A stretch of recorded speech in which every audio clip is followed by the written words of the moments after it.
This is gonna sound like I'm talking out of my ass. Then please try to enunciate. No, it's a figure. Never mind. Hello and welcome to the first episode of our new show. I guess it is. Where's my thing? I'm just out of sorts already, Dave. See, this is what happens when you're not the guy. Anyway, welcome, space enthusiasts and sci-fi aficionados. This is the Orville Review Show, a live long in podcast where we deep dive into the universe of this crazy space dramedy. Each week, we dissect an episode of the Orville, and today we're setting our sights on the series premiere, Old Wounds. Join us as we navigate through the stellar storytelling and cosmic comedy, exploring how this show both pays homage to and pokes fun at the classic tropes of the genre. So, buckle up for an engaging review, insightful commentary, and a few laughs along the way. This is the Orville Review Show, and I'm your host, Jody Simpson. And joining me tonight is David Mader, or Dave Mader, depending on how you say it. That is correct. I am here. I'm doing my Bortus here. All right. Glad to be here. Oh, perfect. Perfect. All right. And of course, we have Kevin Millard as well. Hello, Kevin. Hello. The champion Kevin Millard. Yeah. Hockey legend. Yeah. Legend of the game. Yep. Yeah. That's right. Defeater of Duda. Defeater of Duda. Defeater of everyone. Which is Slayer of all kinds. So he's here. And of course, guys, who could forget our fun factorian, Adam Woodward? Hey, guys. Wow. Jody, that was a stellar introduction. Stellar. No, it wasn't. It sucked. Anyway. Interstellar, I would say. Yeah. All right. And remember, guys, we need no longer fear the banana. Does it do salads? Does it do salads? What about fruit? Anyway, thanks for joining us. Oh, the GOAT number 2, Kevin Millard. What? The GOAT number 2? Wait, no, he's number 1. How could it be number 2? How can he be the GOAT? Well, because 2? I think What's he that means about? my dad is GOAT number 1. So he's giving you Your dad doesn't exist on this podcast. It's fine. He's on tomorrow's night's show. Your dad, though, also a hockey legend. Yes. That's true. He is. Not as much as Kevin Millard, but right up there. But really we have Next Generation tomorrow night, and Sam was wondering why we're starting late. It's Adam's fault. My fault, Sam. I got meetings until 8. It just happens. There's nothing you can do about it. But I appreciate them. It's really late for you, Sam. I'm sorry about that, but hey, too bad. Is that late for Sam? Oh yeah, he's in Nova Scotia, isn't he? Newfoundland. Where they got that half-hour time zone. For the half hour. Yeah, we go half hour. Those silly time zones. Yeah. Don't you remember the CBC when we were growing up? 8 o'clock in Halifax and 8:30 in Newfoundland. 8:30 in Newfoundland. That's because the Newfoundland people are time zones usually work in hours. Newfies, no. Run slow over there. What do you want? Anyway, sorry. I'm just. Sorry, guys. I got a loose cord. I keep kicking it, but I'm still here all the time. Oh, right. That's good.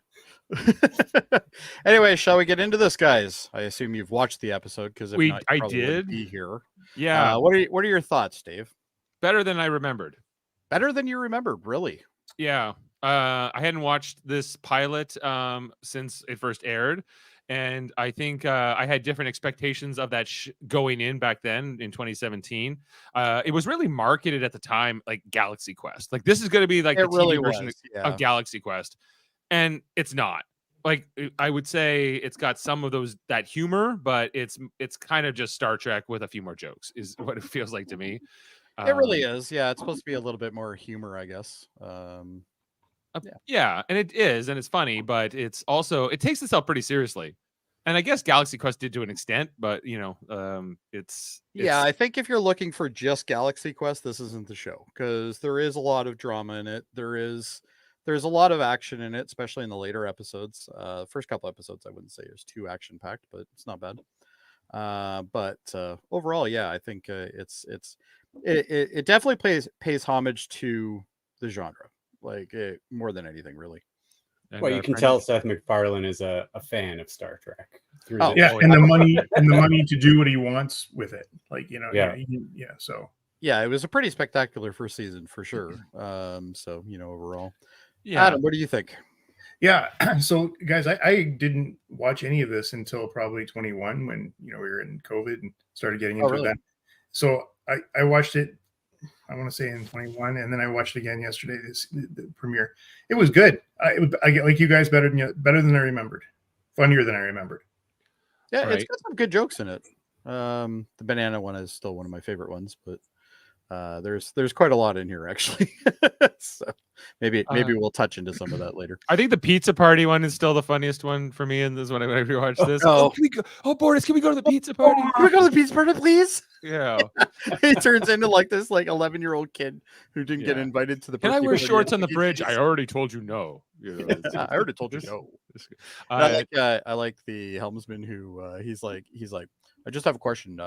Can I still drink my soda on the deck on the yeah, on the bridge? Jay Lamar. Yeah, As long as you keep it below the controllers. as long as you keep it below the controls, yeah, which is I think that's reasonable. Kevin, For me, it's also better than I remembered, and I loved it the first time I watched it. I thought it was a lot more cheesy the first episode, but it's not. The only gag that doesn't land for me is the dude outside the window of the office. yeah, the that only was one. But it's other pretty- than that, this is great. It's like got the perfect mix. That joke felt a lot like Family Guy, the ones that just keep going on. yeah, and Yeah. it goes on way longer than it needs to. Like if he said it once, maybe it might be okay, but the fact that like we're keep hitting it over and over again, and it's supposed to be a serious moment too, like which Yeah. is it just breaks it up really bad. So, but past that, we'll get to that eventually. But yeah, I feel the same way, Kevin. I remember thinking it was really more silly than it was serious, but now that I've watched it again, it's like, oh wow, this actually isn't as silly as I remember it being. But there is some good jokes in there, and they're joke that like we wouldn't think of in that type of universe when we've dealt with Star Trek and all that stuff. And it's like it's kind of funny, like in theory, if you're doing an 8-hour work shift on the bridge, you might need a drink. You might need to go to the bathroom. Yeah, You you might know. have to go to the bathroom. Yeah. Well, like the interpersonal stuff and the fact that there's this divorce between the main characters and all these things. But I also just wanted to kind of touch upon that, this is the first non-Star Trek show that we're doing here on Live Long and Podcast, It because is. I think it's as Star Trek in spirit, if not in name and everything else. Our friend Norman here pointing out that this premiered weeks before Star Trek Discovery did, which we just wrapped last week, like with the finale. Just That finished show it, just and we are going to get, I think, another season here of the Orville, although they're kind of on different schedules and whatever else. But I'd say that in terms of like what I grew up watching, what we all kind of watched, like Next Generation, Deep Space Nine, and all the way through to Enterprise. Like I feel like the Orville is definitely in that spirit. And then when they launched Discovery, it's kind of they're trying to reinvent Star Trek to an extent. Yeah. Going into like Strange New Worlds and this new era for better Yeah. or worse, whatever. And when you think about it, when they release this, if they're releasing this right at Discovery's start, this might have been a good time to do that because of the fact that we're going into new territory with Discovery. A lot of people didn't like that new way. So it's kind of nice to have something to kind of hold you off, I guess. Well, I remember thinking that when these both came out, I was like, this is what I wanted, not Not Discovery. Discovery. Yeah. And my understanding is like Seth MacFarlane did pitch, CBS, Viacom. He wanted to do a Star Trek series. and they turned him down, so he went and did this instead. They Right. probably didn't Well, want it to be his brand of humor, right? And and there's a lot of speculation that Lower Decks really is kind of what he kind of pitched in a way, and then they took it later, kind of thing. So So did they steal his concept? I doubt they stole his concept, but I'm sure they borrowed from some of it. But Well, he would be borrowing anyway, so it wouldn't make a difference. Just wanted Right. to touch on our one question. Where Sam wants to know where Davin is. So He's not a fan. he's not a fan of specifically of Seth MacFarlane, Yeah, does not like Seth MacFarlane at all. and Well, then he's not going to like this show with the No. lead. The lead actor being character, Seth MacFarlane. Well, the third season he might like because there's less of him and more of every other character. But yeah, the first season. Seth definitely not. MacFarlane is the creator of the show, the star of the show, the writer of this pilot episode. It's his baby. You can't truly separate him from this show, but Well, it's like he does though. It's like he's heavily engaged in the beginning and then pulls himself out. Yeah, and it becomes character driven, much like Next Generation is, where this is like a Bortus episode or whatever will come after this. But I don't feel like Ed Mercer is Seth MacFarlane. I feel like they're two different things. No, like, they are one's a definitely two different people, and it's Seth MacFarlane does have a certain brand of humor, but I think he did let the writers go a little further on this than he would with like Family Guy or something like that, right? Yeah, and I'm not a huge fan of Family Guy or his other stuff. Like I don't like Ted really. Can't say I'm that much of a fan either, but it's I love Family Guy, but Family Guy can be funny. But I will say this is that the other thing surprised about this show is like all the guest starring roles that show up over the years. You get a lot of people that you recognize and go, oh man, I would never think Ted Danson, Charlize Theron. Yeah, there's tons of people in Liam show. Neeson. Yeah. Liam Neeson's in an episode. Yeah, like Even who gets in this- Liam Neeson in a sci-fi? The first episode, the first scene that we're about to get into has Rob Lowe. Yes, it does. Yeah. Yeah, And 'cause he's Rob back Lowe is later. an alien. Yeah, He's back later. Yeah. And this pilot is directed by John Favreau. Yeah, it's, like directed a few big Seth, things. Seth MacFarlane has been very successful and knows a lot of people. He knows Right. tons of people. Yeah. Yeah, more so than the Discovery people, I'd say. Like they Yeah. have those. Anyway, what do connections. you say? Shall we start breaking this Yeah. down? Okay. Sure. do Let's it. get into it. All right. Oh, why is this not? Kind of feels like a love book, Double where click you it, could or have like, bottom and starring right, this that week. little arrow. Yeah. There we go. All right. So anyway, we 24 start- 18. Wait, what was that, Adam?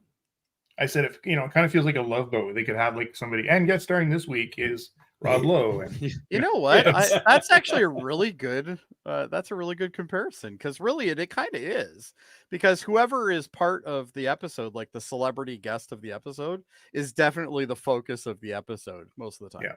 So yeah, that does make perfect sense. what was kind of cool about this scene to me is that, so we all know Seth MacFarlane was on a plane or was supposed to be on a plane that either crashed into 9/11. Yeah. and they Yeah, have they the could- Freedom Tower in one of the opening scenes, along with all the Brooklyn Bridge, Statue of Liberty. There's the Freedom Yeah. Tower. This is the Freedom Tower right here, right? Yeah. Right there. Right there. Yeah. But in the future, there's more gardens on tops of buildings. That's Yeah, There sure is. There's a lot of gardens there. You see the Empire State Building a little later. Really, really true to the skyline. Yeah. Mhm. And we got There it mammoth is. buildings and stuff. Yeah, there's the Yeah. Freedom Tower, which is great. And of course, yeah, there goes Dave's idea there of all the plants on top of all these buildings. Like there's tons.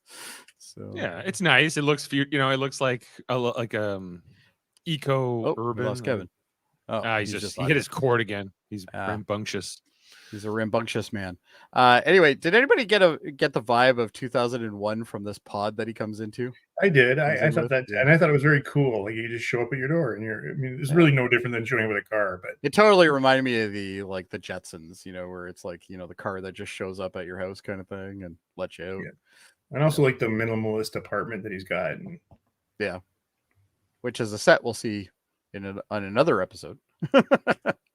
Because literally they do it again. But yeah, this little pod is like, I tried to get as much as I could of it, but the little pod is like very 2001-ish for that, which I thought was kind of cool. There's a lot of little things that he's hidden in the show, which I don't think we're going to be able to see a lot in the screenshots, but it's always fun to watch. So basically Mercer shows up. He all of a sudden hears a noise coming from his there's bedroom. laughing, female laughing. Yeah, lots of laughter. And there is Rob Lowe as a blue alien. And of course, his wife, soon to be ex-wife, sitting there, and obviously they're enjoying themselves.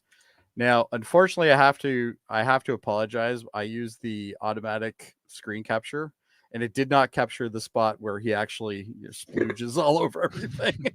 So there's a part where basically, when this alien gets frightened or upset, he basically shoots out like a blue ink out of his face, and it's like all over the place, and he's like, oh god. blue alien rather than low. He's rather low. He's rather low. So anyway, Mercer's like, yeah, no, I'm not putting up with this crap, I'm leaving. And he's contemplating his kind of life. Kelly tries to apologize, but yeah, he's not having it. And Yeah, he he's just- not having any of it. He's like, nope, we're good, I'm done, bye-bye. So a year passes by, and now we're at the Yeah, what is it? Planets. What is it? Planetary Union Planetary Central. Union, that's it. Yep. Oh, we got somebody in here. Brutal Is Codeine this says the Orville? Yes, you have found the Orville. it is the Orville. You're absolutely correct. I know it's a little different for this channel, but you know we're branching a bit here. Anyway, 1 year later, we're at the headquarters, which now I've screwed up my thing here. Hold on. All right, one of these days I'll be professional. All right. So anyway, he gets to sit down and he's sitting down with the admiral, Victor Garbo. Victor Victor Garbo. Garber. Yeah. Garber, yes, Pardon me, Garber. Yeah, Garber. he was in Canadian. Alias. Yes, he is. Yeah, he was in Alias. He was in. a whole He was bunch in of stuff. Fargo Oh Yeah. yes, he or was in Argo. Fargo. Argo, not Argo. Fargo. Or Argo. yeah, the He was the one with, Canadian ambassador in Argo. Yeah, he was the Ben Affleck flick. Yeah. He was also in The Um, Flash. and Was he in the Titanic. Flash? Legends of Tomorrow. And Oh, he stuff. was in Titanic as well. Yep. Yeah, he's in Titanic. right. He's a great Yeah. actor. Yeah. Yeah, Adam got that one. I totally forgot Titanic. I still remember my ass hurting in the theater. Anyway, so basically they're having a discussion and we kind of get the opinion that maybe Mercer's a bit of a screw up. You know, he's been denied a couple times for a captaincy on a ship. And basically the admiral says, I got a ship. You know, it's a medium cruiser exploratory vessel, and it's called the Orville. And fun fact, the reason why he called it the Orville was because obviously the Orville, the brothers, The Wright brothers. yeah, the Wright brothers, but Orville is always the one that doesn't get a lot of attention, so that's why he It was Wilbur and Orville, or is yeah, that why? Wilbur, Orville, and yeah, Those are the two no, Wright brothers. Orville and Wilbur, yeah. Orville and Wilbur. Yeah. Yeah, exactly. So with that, he basically says, you know, we'll give you this ship. It's only missing a helmsman and a CO, and then after that, they have a full complement. I guess the previous person has retired. So he's like, but he also made it very clear that what happened in the last year. Like, so I mean, linking it really back to this. linking it back to this obvious, you know, adultery. You come into thing. work hungover 6 times. Yeah, Yeah. you come into work 6 times, hungover, blah blah blah blah blah. Which actually we get kind of a nod to that a little bit later on when he meets his But helmsman. he also says is that, you know, coming out of the academy or whatever you want to call it back, he was like a brilliant student. They thought he was going to excel. He was going to have a, you know, heavy cruiser or something by the time he was 40. And he basically this marriage problem really derailed him. But he only a little bit. Like, it was not like he was a captain when like this whole thing with his marriage broke down. So clearly he hadn't quite achieved what, you know, maybe they had projected for him as a Yeah. cadet or. Well, whatever. he was such a attempted overachiever that he really screwed up all the time. Is kind of the gist I got from it, Okay. and that's why he didn't. I guess so. I mean, when you later on when Kelly's confronting him about, you know, the marriage and, you know, he was over, you know, workaholic, etc. So I'm not sure. Yeah, But who yeah. knows? We get into that in later episodes, but not right My now. favorite line in this scene is like, you know what? You're nobody's first choice for this, but on the other Yeah. hand, we have 3,000 ships to man and we need captains. So you know, great. Somebody's gotta Exactly. do it. Like nothing gets Nothing- your yeah. hopes up as Yeah, that, as that nothing line gives you That's- confidence. Like, oh man, we just need somebody to fill the shit. You know, warm body. They're already outperforming Starfleet because they only have like 6 ships or something like that. Because Well, they only ever have 2 that are available. 2 are available, or the only one in the The rest quadrant. are or- parking somewhere. Yeah. Yeah. We never. It quite- must we be never- easy to become a captain with all those ships, right? It seems like it doesn't seem to be that hard Obviously, with, he isn't even the first choice, and he still gets it. with the number of planets that are in this planetary union, which seems like it's as much as the Federation. Just Yeah. a question here from Norman. You know, curious to what Dave thinks about all the uniforms in this series. Oh, that's a good question. And I will tell you, I like these uniforms a lot. I like Really? that they're not. I think that the neckline is probably my least favorite aspect of it. Just the way, you know, it kind of zips up in the front, and I don't know. There's You like the bars though? the bars are fine. Okay. on the epaulets or whatever. Because And he ends up getting 4 later, but he's you got know, 3 in I this like one. that it's got like an under, like when you take it off, it's got like this undershirt thing, and it seems very functional. And apparently Seth went through a whole bunch of different designs before settling on this one. If you go to the other shot of the Admiral, I like that the Admiralty has like their own color, And he's also got the gold bar around. he's got his, the gold epaulets and And it's everything purple, else. the color of kings. Yeah, I like that he did a couple more division colors than Star Trek does, you know, because Star Trek, traditionally only has the red, yellow, blue. And I like that security and engineering are obviously different, and science and medical are green, and blue. Command is blue, I guess, until you get to the Admiralty, right? So yeah, you know. yeah, because the Admiralty is purple. Or unless he's like, maybe that's like in bin or something. Yeah, so mostly I like them, although I think there's something with the neck I would change. I don't know what. I don't know how. Like maybe it's just the. Yeah, it kind of looks like everything is really comfortable except for the neck. Yeah. Like the neck looks like it's just too much pressure on you or something. Well, yeah, but you got to look cool too. I mean, you give up a little comfort to look super cool. Obviously. Right. And it's got to be functional. I get it. So like, out of 10, Dave, what are you calling this? I give it an 8. An 8. Pretty good. That's solid. All right. Yeah. Fair enough. I put it like almost A tier. Yeah, you're right. That neckline B+ is weird. Yeah. It's on some like of them too high. It's just the way it kind of like, and you know, the zipper and some, I don't know. So I would probably have designed it like, you know, the old TNG style where you probably put it on from the front and it zips up in the back or something like that. So he decides he's going to go see, he has a perfect idea for a helmsman, which happens to be one of his long-term friends. So he goes to this, I guess it's not a holodeck. It's a simulator I think it's environmental simulator, they call it. Right. But before he basically says to the Admiral, I've got a great helmsman. And then you know, the Admiral gives him every reason why he shouldn't. Yeah. You mean Malloy, Lieutenant Malloy? Oh. Yeah. And he just kind of grumbles about Malloy as well. You kind of get the idea that both of them are kind of the same when it comes to positions. Like they both kind of act the same way. So maybe they. Scott Grimes, also from Star Trek. He played a couple somebody on Next Generation. We'll have to point him out when we get to that episode. Really? Yeah, he's in. He plays a kid on an episode of TNG. Oh, really? I didn't know that. Oh, yeah. Cool. So anyway, he enters this environmental simulator, and he sees this fight in Shogun armor, and he's fighting some sort of troll. It was like an orc and samurai combination or something. Yeah. With a super cool personality. Yeah. Hey, I'm Justin. Nice to meet you. Yeah. It's Justin the orc. Yeah. I loved that. But anyway, he basically says to Malloy, you know, hey, I got a ship. We're going, right? And he's like, what? He gets all excited. He's all happy. And then they basically have a quick discussion about that. And of course he talks to Justin, and Justin is just a super nice troll that's going to be beheaded in a second.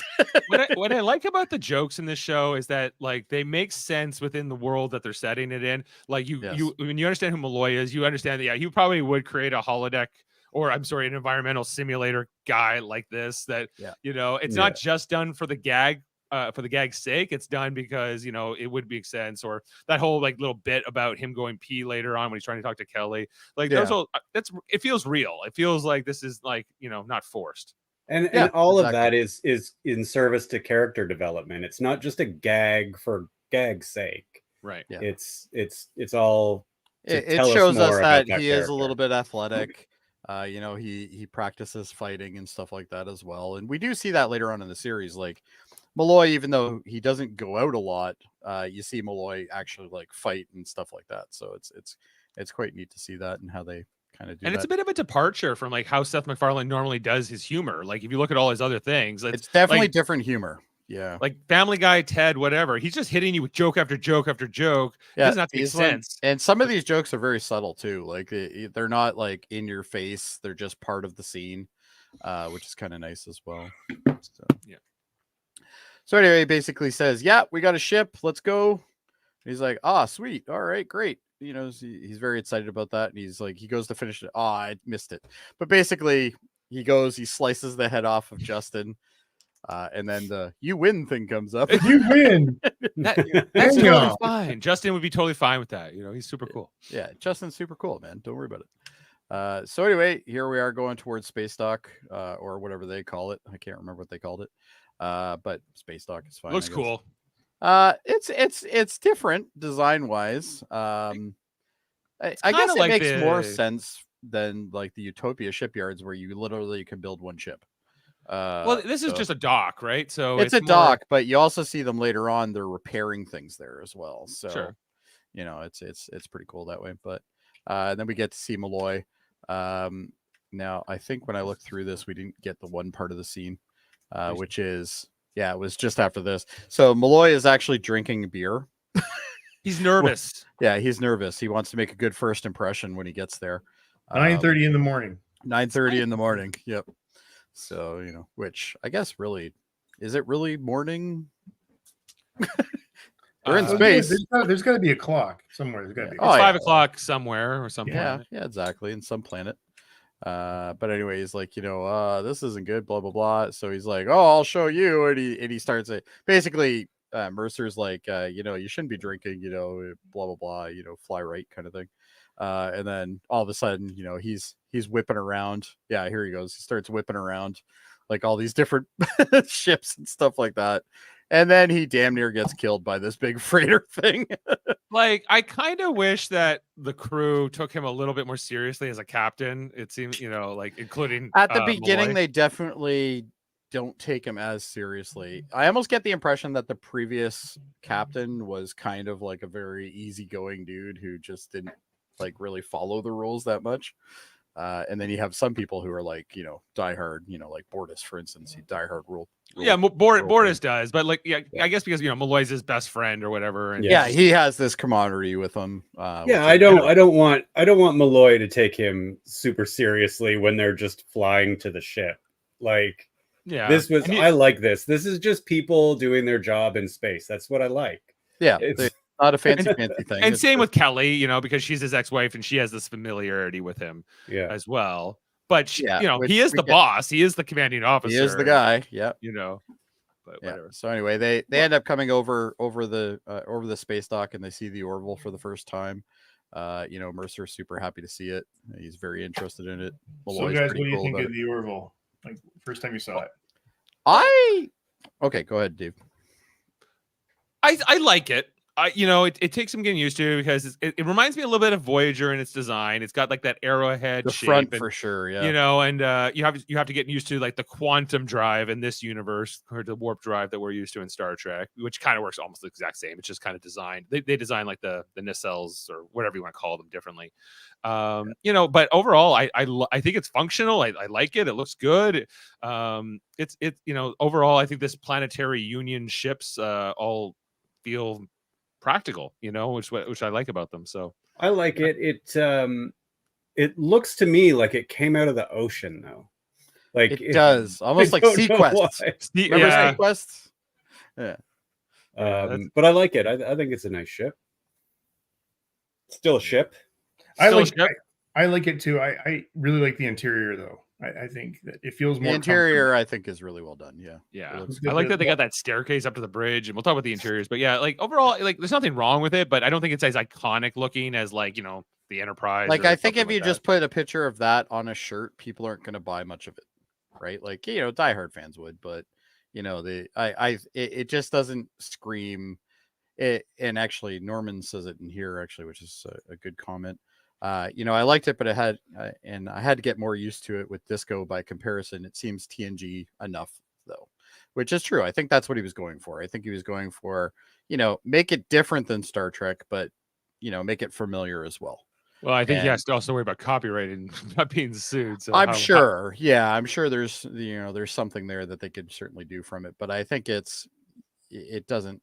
Yeah, that's actually, that's kind of what I was about to say. It kind of gets rid of the whole saucer idea, which But sorry, go ahead. That shot you have there, even though, it kind of does look like the bridge of a Constitution class right there. Like to the left, I'm talking about, right?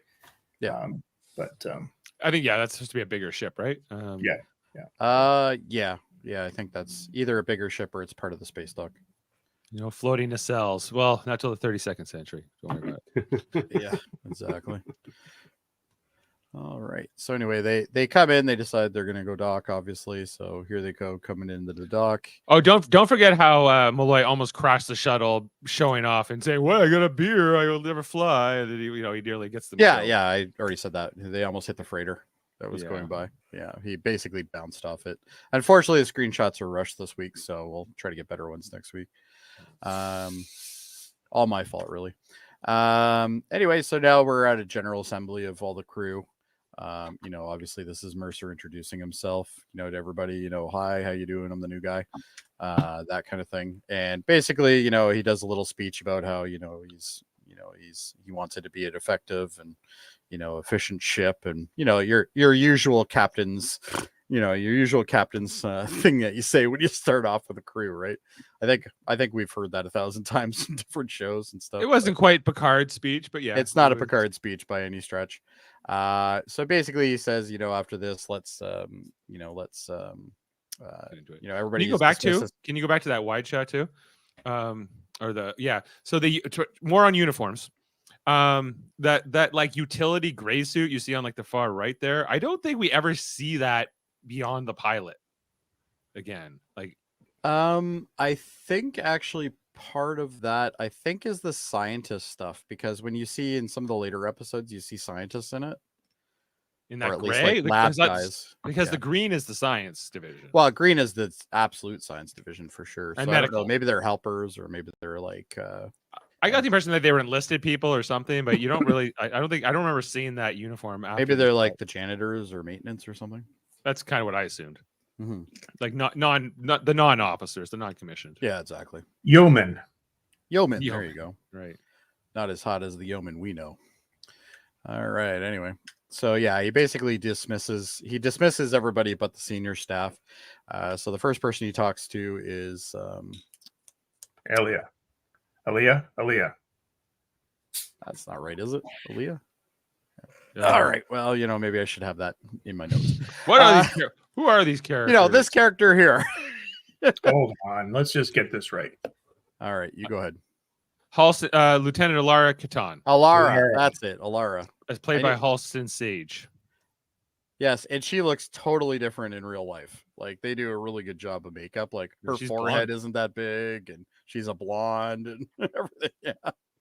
So it's quite impressive. But basically, we find out that she's from a race that has a extreme amount of strength. So based on where they are. So with Earth's gravity, they have an amazing amount of strength. She can also jump very high as well, which we see later in the episode. She comes from a high density, high gravity planet. High gravity environment. So, yeah. She also comes from a species that doesn't normally join the military or like the planetary union. So she's been fast tracked. Yeah. Because I think that she mentioned she's 23 or 22, somewhere around there. 23. 23. Young for senior officer.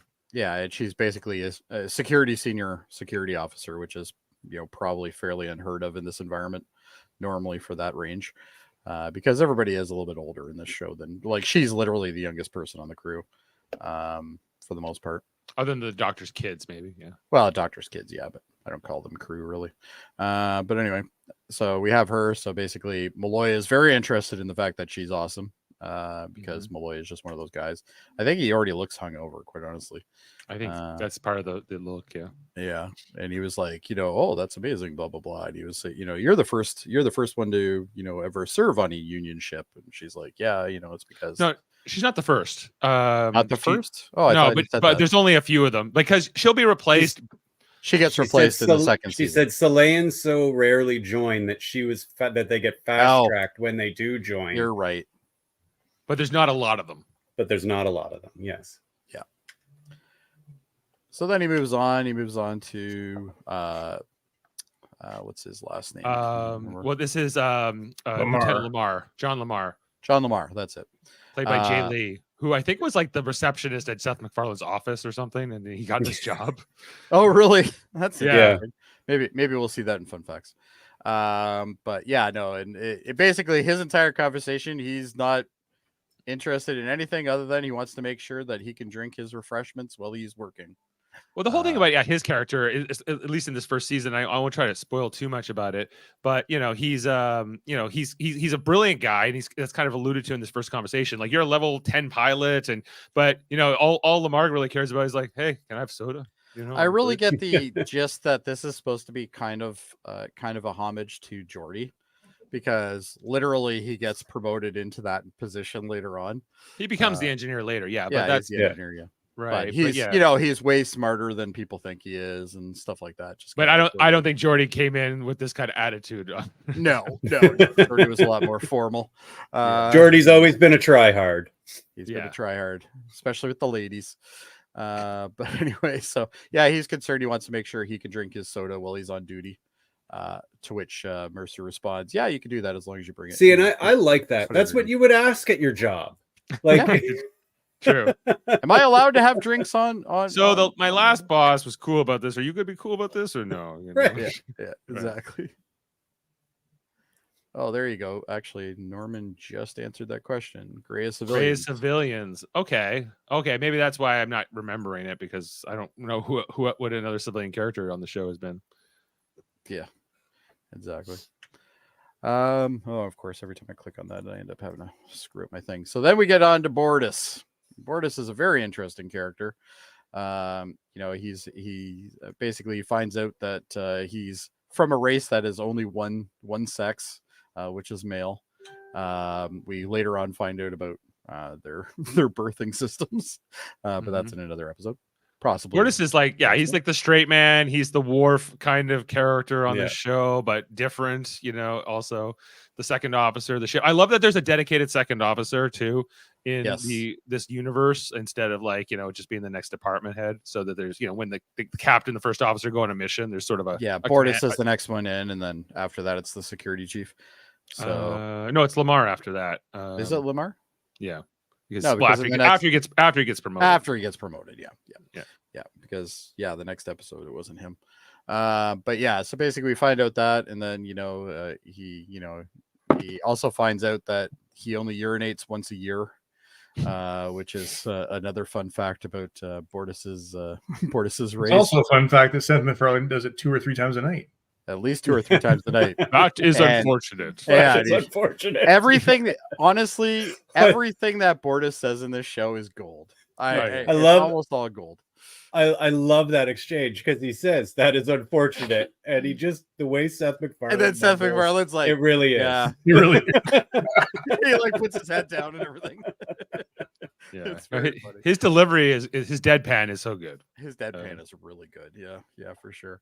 But basically, he's goofing around with Bortus about the urine thing, and then he's like, and then at the end he's like, oh, kind of thing. So, but I thought it was pretty funny. And then we get on to the medical officer.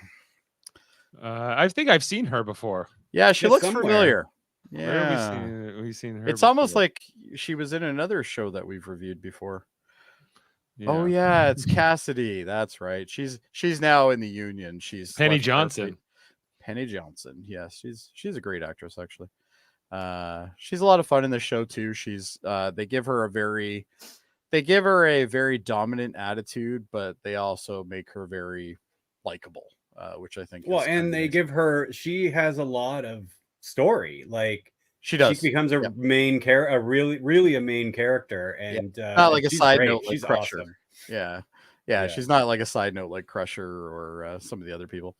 But she was also in oh my gosh, 24 for season 1. Yes, yeah, she was in. She was like married to the president in that, wasn't she, or something? Yeah, first lady, I guess. She was the first lady. But on uniforms, I love hers because it doesn't have that weird, stupid neck thing going on. Because she has like the open coat, and she has the undershirt. Doctor's smock, basically. It looks good. Looks good. Yep. Yeah, it does. And the emblems. Are you okay with the emblems, Dave? Where they have them kind of separate, like the original Star Trek series? I like the emblems. Yeah, they're good. I like this variant of the uniform the most. Basically. Yeah, I'm with you. But I'm very Dr. Crusher-esque with the coat. Yes. Yeah. And basically, he makes a joke. It was something to do with balls. I can't remember exactly what it was. Oh yeah, and then he said she's overqualified to be here. And yes, that's right. I'm which here to he's- help you along. You seem like you need somebody who, Yeah. is And then he kind of Yeah. takes offense to that in a way. He's like, "What? You mean I don't have the balls?" And she's like, "I'm your doctor. I'll know if your balls are big enough." Basically. Yeah. Which in reality, that's true. So there you go. But anyway, I like their chemistry because he respects her. He probably respects her more than anybody else in the ship, I think. Because she really does, especially in the later seasons, she definitely takes precedence over like the decisions that he makes and stuff like that, along with Kelly. So I think it's quite interesting that he kind of has two female advisors most of the time, which is interesting, I thought. But anyway, yeah, so that's basically it. We go through that, and then he moves on to, we got a lot going on. This is where she says balls, by the way. Oh, yeah. And then he's like, ooh. He's like, yeah, okay, let's move on. Then we get to Isaac. Isaac being the robotic, he's from a robotic race. The Kalon. The Kalon. Kalon, which they will be more prominent later on in the series. But he basically is, I guess he's the first. I think he's the first Kalon, right? He's the only The one. only Yeah. one. He's the only one, Yeah. and he's the first one. Yeah. I heard your species is racist, known for their racism against organics. He's like, yeah, we think you're inferior, but I'm here to study you, and I'm the best officer you'll ever have. No, I love he says we believe that all other biological life forms are inferior, and he goes, oh, thanks. He goes, you're welcome. Yeah. Between Isaac and Bortus, there's always tons of like very stoic delivery that actually works out really well. Yeah, like he's like the Data of this show. Although, I often feel bad for Mark Jackson, who plays this character, because he's behind this like faceless, emotionless kind of mask. He is for a while, yeah, and then later on they bring him in. Yeah, like in the holodeck, and we get a couple scenes later on. But where he's yeah, in a like human form, yeah. most of the time he has a pretty hard job because he can only kind of act, sort of with his body and I think he body does language. a great job. He's He always does. consistent. Like throughout the show, Isaac always acts the exact same way. He walks the exact same way. He does a lot with like his head movements. It takes a lot of skill as an actor to pull off what he does. And I'm sure they went through different design concepts for him, but this I'm sure, yeah, is cool. Yeah, no, I think overall, and later on they mentioned that his eyes aren't functional. Like he doesn't use them. So like literally they can block them and he's still fine. But like he's the only one with the blue eyes, and all the other Kalons are like bad, who have like orange or red eyes. They have or whatever. red eyes, yeah. So well, that's how you know whether they're good or bad, Dave. Right. Like, come on, you gotta have that. It's gotta be a gauge. But I also like how he always stands in like these weird, awkward, like action poses. A lot. Like he's never like looking relaxed. He's always like got like his arms up or something. So well, it does look like a guy in a suit, but that's what it is. I'm almost thinking he wanted him to do that though. I think he wanted that. I think he wanted the cheesiness of it, which it's kind of cheesy, I think. But I think it's good. I think it works well. So, but basically he's like, yeah, okay, that's great. Well, everybody, let's get moving here. I wish he wore a uniform, for the record. Yeah, well, yeah, a uniform would make more sense, I guess, or at least something that would represent the uniform. I think it would look silly in the show. It probably would look maybe silly. the emblem. Put the emblem on him. Maybe the emblem. Maybe, yeah, that might be all right. But maybe there's something that says he can't or something. So anyway, we get to Grimes there, which Malloy and Lamar have like a conversation. And he's basically like, oh, you're here to scope me out, are you? And he's like, yeah. And he's like, well, I'm a total jerk. And he's like, oh, good, I'm a jerk too. We're gonna be best friends, basically. yeah, let's be best friends. And they do kind of become best friends, right? They play off of each other a lot in the show, which is great. I think the fact that they established it right away was great. Like it wasn't like they literally kind of got along right from the beginning, which is kind of cool. These two they're going to be sitting together for a while. Yeah. So these two are the least serious of the senior officers, I guess. Yeah, these two are definitely the two that aren't following the book. This is a line later when I guess we're not going to get off at 5. Yeah. I guess we're not getting up. I guess we're not finishing by 5 today. They're all but to die. Yeah, everybody's gonna die, and he's like, "Oh, geez." Yeah. So we're not getting out of here by 5.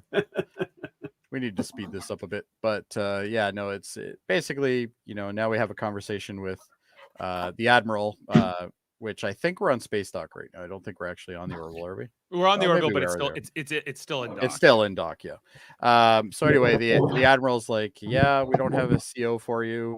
One's going to become available soon, and once they XO. are, Yeah. an XO. Sorry, I always say CO. I don't know why. But basically XO, and he's like, great, well, good luck, kind of thing. It's your ship now. Enjoy it. And then we get the walk up to the bridge, because this is the first time we get to see the bridge in the show, which is always an interesting There's thing. a staircase. I How love different that is staircase. I really do. I don't know why I like it, but I like it. Yeah, it's cool. It's like an Like, I old don't think it's the most 747. practical thing in the world, but It's a little bit like the spiral staircases they have on Deep Space Nine. The yes, promenade. yeah, actually, very Sure. much so. Yeah. Yeah, but the which- promenade stays still. Like, it's a station versus. Well, but the station's always moving technically. Yeah, the around station's the always source, moving as well. just so. slowly. Plus, they can also move it as well if they want to. So, but anyway, so here we go. We get the open doors. We get the first look of the bridge. What do we think of the bridge, guys? Love it. You know what I my like favorite? this bridge. You know what my favorite feature of this bridge is? The red alert system. It's not just all lights everywhere. It actually spins and strobes around where the blue is in that scene. It actually strobes around, almost like a siren. I like that, and I don't know why. I like it reminds me a lot of the Voyager bridge with the captain and the first officer side by side, like that. I really some people don't like that, and they feel like it should always be the captain chair in the middle by itself. But I really like this design. That's a very Yes, good observation, Norman. Very well lit. Very well lit. You can see everybody. You don't need night vision goggles to do We your don't need job. like dark reflections and brooding, all this kind of Yeah. stuff. No, it looks great. But we get a cool little shot of them about to head out. And obviously he's giving the orders for Malloy to leave. Basically take us out. Actually, it might not be Malloy. It might be It's Malloy. Lamar. Yeah, Malloy flies that out of here. Oh, does he fly it out? Oh yeah. Yeah, Okay. Malloy's the pilot. All right. So anyway, there we go. So interesting choice of seats, though. Like I would have expected the captain to sit on the left side, looking at this shot. But That's the same way that they did it on Voyager, with the captain was always on. Yeah, because you think you want your first officer to be your right hand, but yeah, they do it this way. yeah. Why? Why would you care if they're on? I- the Well, right just hand? because your first officer is your right hand person. Oh, just because of the saying, not for any. Yeah, just practical because of the reason. saying. Okay, That's the only reason. well, and Riker was always on the right. Riker was on the right. But they had 3 chairs there, and Well, there this- was always yeah. the middle chair, and then there But- was the 2 other But chairs. but Janeway and Chakotay had the same setup, like as this. yeah, yeah. pretty much, yeah. So, but we get some nice external shots of it leaving the dock. But it not looks- too much. Not too much, Jody. They don't give you a lot. Yeah, they didn't give you a 5-minute pan around like they did in the motion picture of Star Trek. So there's Alara, and and he's got his Already cup slowed up. already. So you don't spill it. He's got a tumbler. He's he'll got a be good. That's tumbler. He might have been the one that started this Stanley phenomenon of the cups that all the middle-aged soccer moms drink out of now. Anyway, so we see it taking off from the dock, and we do get a little bit of a glory shot, but I wouldn't say it was insane. Like it was like less than 20 seconds, I think, for the whole scene. But we get some nice shots of it just to kind of see it. I do like the fact that they showed us the clear view here. I thought But that was- Jody, you're What? always critical in Star Trek about how the bridge is on the top of the ship, it's still the stupidest place to put it. and so so you would have to. I still have that criticism. Yes. Okay. It's still stupid, but it is what it is, I guess. But I do like the clear shot here. I like the fact that we can see Malloy and Lamar in that scene, which I think is kind of cool.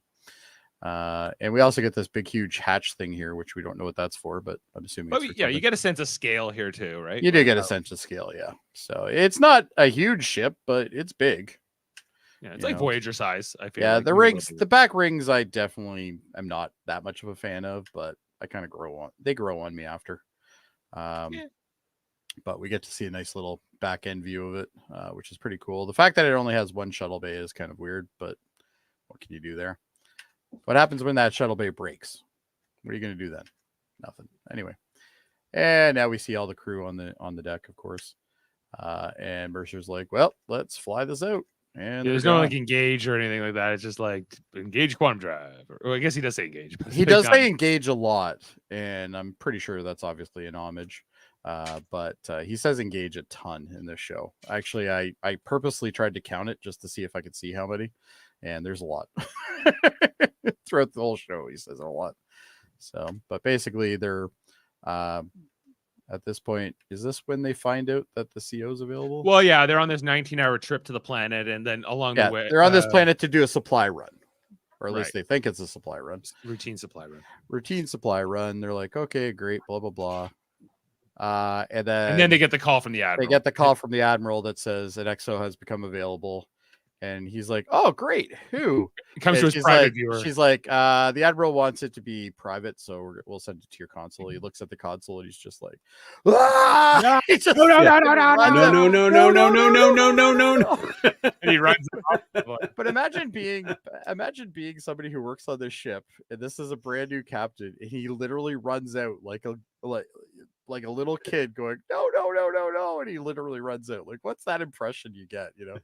And Malloy's just like, oh god, something's bad. And he's like running, he jumps down through the thing there, and he's like, he runs through I totally missed it. Yeah. He runs through the goo, which is Norm Macdonald's character. He gets one line in this episode. What's his name? Yafet. That's it. And anyway, he gets the communication, and he's like, you can't do this to me, you know, blah blah blah. You know, he's like, Kelly's the most qualified. It's the only one we have right now, and she requested it. You know, so obviously she's trying to. This is a rough go for your ex-wife to be made your first. Not only that, but this is like your maiden voyage, and now it's like, oh geez, now I gotta fucking take my also ex-wife to find out that she requested it. Yeah, which means like you're like in a world of hurt, basically. Yeah, and he's like, well, hey, you're already on shaky ground, Ed, and if you make a stink here, it's not gonna look good. I'm like, so you're just gonna have to accept her and move on. He's like, oh no. That one pretty much that emphasizes the whole point, really. Yeah, when does the crew find out? Is it after this scene? Well, he's yelling in his quarters, which is just below. I guess it's below and down a little bit, but they can still hear him in there because they have a fight later on with Kelly, and he can see, and they can hear everything. We got a nice, which I love. I love that they do that. The shot out to them, listening to them fighting. Yeah. It's like, you know, the kids listening to their parents fight. Well, and Scott Grimes is like, he's also saying, oh, she is a bitch, and you know, telling everybody bitch. Well, that was hilarious because they got married in real life. Yeah, the two of them were actually married. but they split up, like, apparently pretty fast afterwards. So I don't think it was too amicable. But so I couldn't help but think about that. I did love this shot though. You literally see him like scraping his nails and like tapping away and stuff. I just thought that was kind of cool. But look at how like uptight he is at this point, right? Like he's just so human. This is where they have the conversation. Not his ready room. Not his ready room. He'll be in his office. Right, but everyone in the bridge gossiping about it. I loved that scene. Yeah, like, the fact that they're even gossiping, and like even like Isaac is like paying attention to it, and Board is perhaps we should be talking about this. Yeah, Lamar seems inappropriate. This. Yeah. Oh no, we're talking about this. We should not be talking about this. And he's like, oh no, we talking about this. that. All this was really good. I like, you know, they did a good job. So anyway, this is where basically the doorbell goes off. We see a homage to the Wright brothers there. You see the Kermit the Frog figurine? Yeah, there is a Kermit the Frog thing. So here's Kelly. She enters. He's like, basically he's super cold to her, obviously. And he's like, great, blah, blah, blah. You know, he's really mad. Like you can tell he's mad, but he's also like just kind of like trying not to even look at her. And then he's like, oh, so you're here to fuck with me some more, basically. Like that's literally what he says, for the most part. But he's not a happy camper about this arrangement, but you know, he also can't ruffle the feathers anymore because he's already been given the gift, I guess, and he doesn't want to lose it quickly. So he's like, yeah, well, I guess we're putting up with her, you know, let's just do that. She basically says, you know, after this assignment, I will ask for a transfer right away. when somebody becomes available, and I'll be out of your hair kind of thing. Right. And But in a way, I about think this her- is a way for her to redeem herself, or at least see him again. atone. She says she's trying to atone for, she feels bad for how things ended between them, and this is her way of trying to make it up to him. Yeah, and she knows she was in the wrong and all this, and she gets it, but she goes, you obviously, you just neglected me. Like I was, you were never around. You're always, working and blah blah blah. So Rob Lowe was there. And Rob Lowe was there, and let's be honest, you're not going to find too many women that are going to say no to Rob Lowe. Yeah, let's be honest. Even if he's blue. Even if he's blue, they probably still take him. So, but anyway, so basically that's this conversation. There's not a lot to say other than that. They're all talking. They can hear it through the argument. Yeah, all this information is being kind of portrayed, and they can hear it. What I love about them, and I was worried about having the ex-wife be the XO. Well, you would think that, you would think it'd be a dynamic that's weird, yeah. Yeah, but what I like about it is it's not like epic. He's petty all the time about it. She's a little petty about it, and they bicker about they bicker for the first couple episodes. Yeah, first couple episodes at least. Yeah, I like that. I like that it's not like a huge thing. It's just them jabbing at each other. Every often they jab each other, and then they move on. Because that's what you would get in real life. Yeah, because like later on, there's a scene with the device that moves time forward in the bubble. And he's like, oh, well, can you go back in time? Like, do things like, undo an injury or something like that. Or, a marriage. Or not marry your wife. And she just looks at him like, I've had a similar, wish myself, not with my current wife, but my ex. So, anyway. We all have relationships we might want to, Wish we could, rewind. yeah, right. But anyway. But yeah, and this is them all listening to it, and the best thing about this scene is you can hear the dialogue from the two, and everybody's just kind of sitting still listening, but they're all like kind of like moving around looking at each other and stuff. It's just so great. And then he's like, well, we just need to get along with this, blah blah blah. She's like, fine, I'll make sure I transfer after, blah blah blah. So anyway, they make their way. She ends up running into Malloy. And Malloy is somebody who knows her very well because obviously he was friends with Mercer for years. And and again, these two got married in real life, and I couldn't help but think about that the whole time I'm watching this scene. The two of them are actually married. Yeah. Well, they were probably at this point, I think. But no, they get married to after season 2, I think. Did they? Okay, I didn't know that. I thought it was before that. But I like here when he's like, I was just talking about you up there, telling everybody how great you are. Amazing. Yeah. And literally he's calling her a pump for you.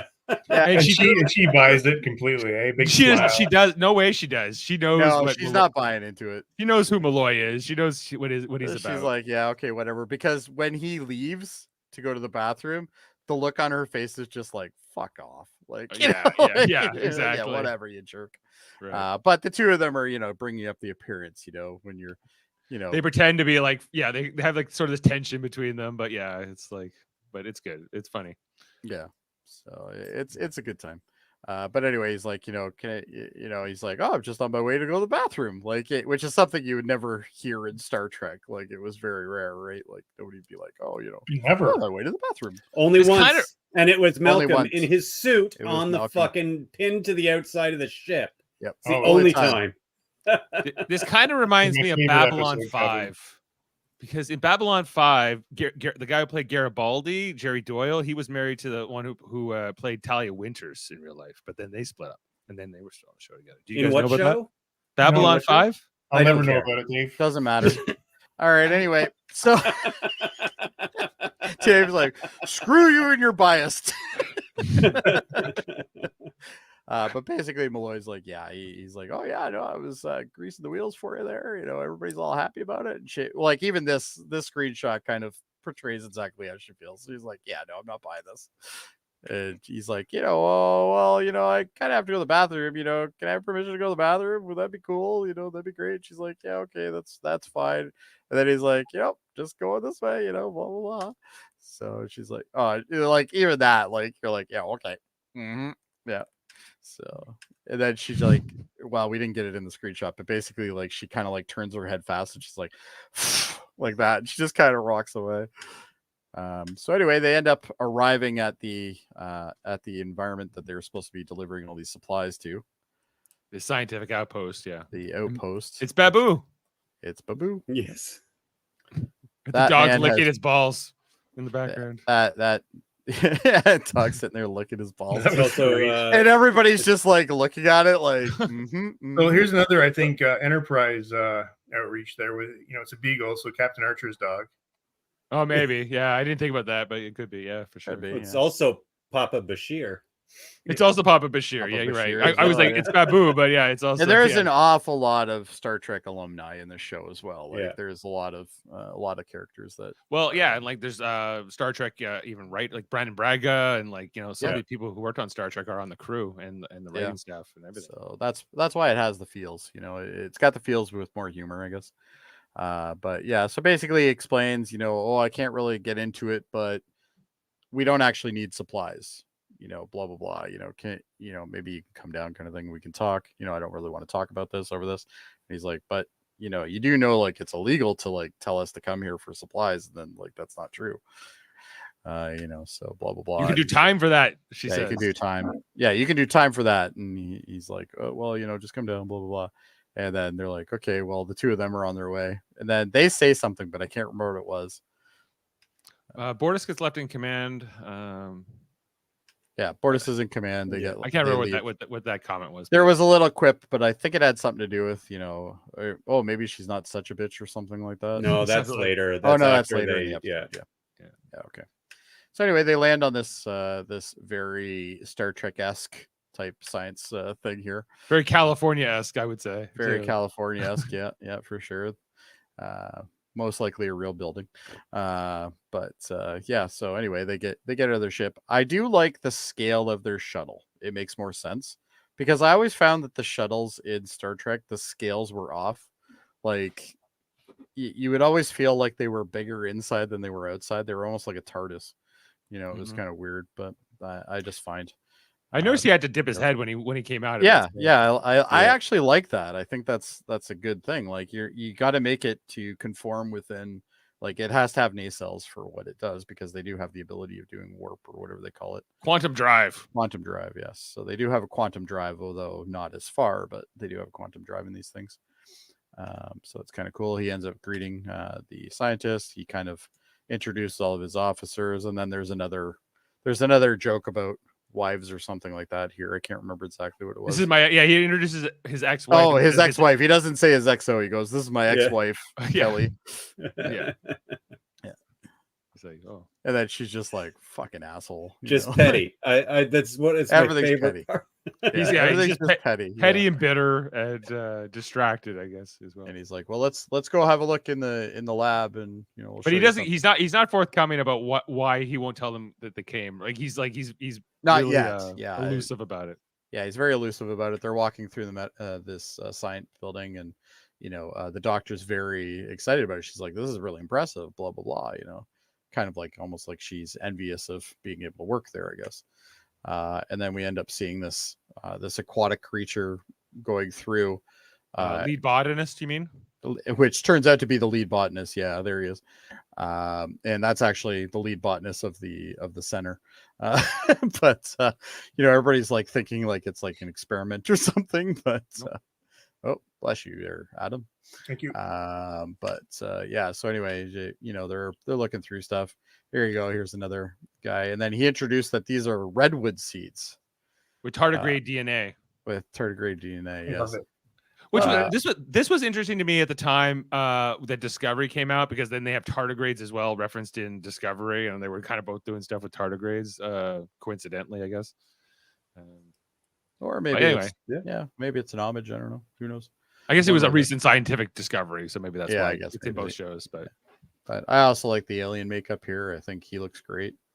isn't there Or like a she. weird look with this alien at the end of the scene where he is it? I Yes. can't remember which character it is. But Maybe it's but I think that's what's supposed to kind of make you think there's something sinister about to happen, because we find out later there's obviously an inside informant. So maybe he also is as well.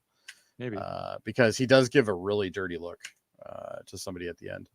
So basically, he explains that this is a seed that in 100 years, it basically can grow in anything. You could throw it in the desert in 100 years, you'd have a redwood. It can grow in rocks. It can grow in any Space. It's a tardigrade. It's a tardigrade. It's tardigrade, exactly. So anyway, that's fairly impressive. They're all like, oh, great. And then he's also like, they taste great too. And he's like, eats a seed, which I thought was kind of funny. And then he moves on. Yeah, it's Alara. Alara and that alien have a look. weird look at the end of the scene. I was like, she looks at him and he looks back at her like, fuck off kind of thing. Yeah, kind of. Yeah. Yeah. Maybe she was just being. So then anyway, they end up going into this room here. And obviously, if there's a table with a big thing on top of it, it's going to be for something. So anyway, so they introduce, I guess this is the lady who's in charge of this particular project. Can't remember her name. Probably don't care. And anyway, they basically just put a banana. They put a banana on here, which comes with one of the best lines in the whole thing, because the banana, basically they aged the banana. I think they said a month. Was it a month? Something like that. Yeah. And I just love that he calls it an anti-banana ray. Yeah, that's it. He goes, wow, an anti-banana ray. We mustn't fear the banana. and then Kelly's we no like, longer need fear the banana. Too? Yeah. And Kelly's like, does it work on fruit too? Yeah, I feel like this was like not as funny to me this time around, like, because this is always shown in the trailer, so I was just like, oh yeah, trailers. Yeah, it's like, one of the funnier moments. Yeah, but I still got a chuckle out of it. Oh, I laughed still. I thought it was funny. Yeah. I think it's actually one of the weaker jokes the show ever did. Like in some ways. It is a weak joke, but I think to show the fact that Kelly, I think it is a weak joke, but I think that to show that Kelly and Mercer can still get along if they have a shared interest in something. Well, it does give them that like dynamic that they can play off each other, but they don't do it much after this. They never really have like a. They do later on in the series, but yeah, I think for the first season, not much. Yeah, I think you're right. But basically, yeah, he's like, blah blah blah, and then he's like, I don't think you really get what this is. Like this, we created a bubble that literally time is sped up in.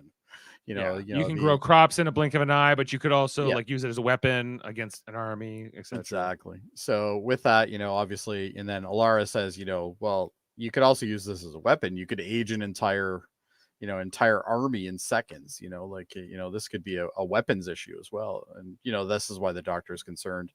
He goes, the Krill are the Krill, which is a race we learn about soon.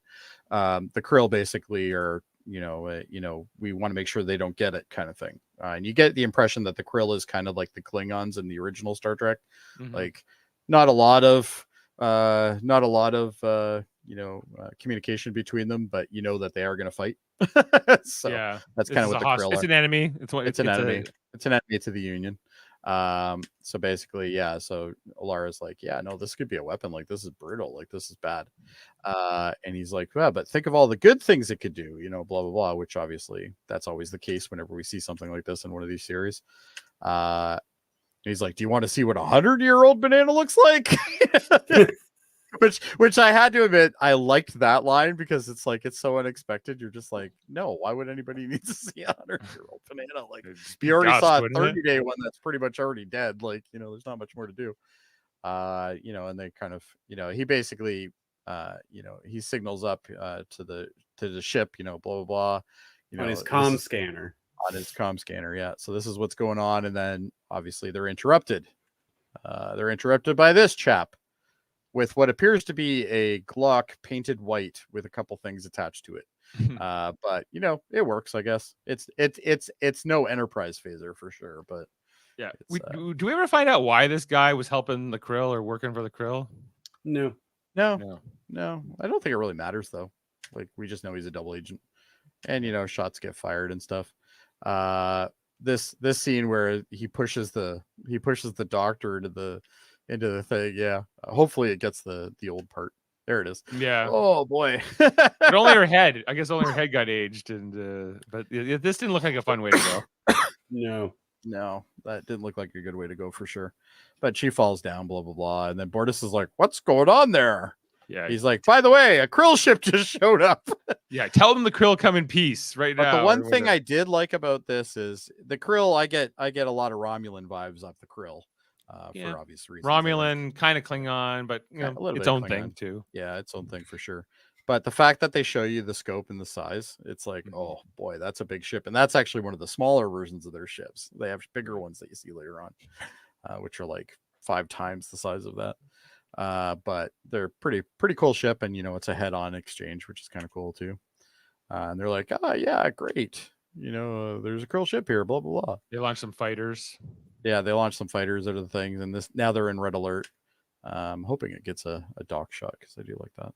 And Bortus is very serious about this, and they're like, and this is where Malloy goes, "Oh man, we're not gonna get off by 5." Like he's upset that he's gonna miss his dinner plans or whatever it is that he's doing. His simulator time with Justin, probably. Yeah, simulator time with Justin, maybe. Yeah, maybe he uses Justin in other ways as well. We don't know.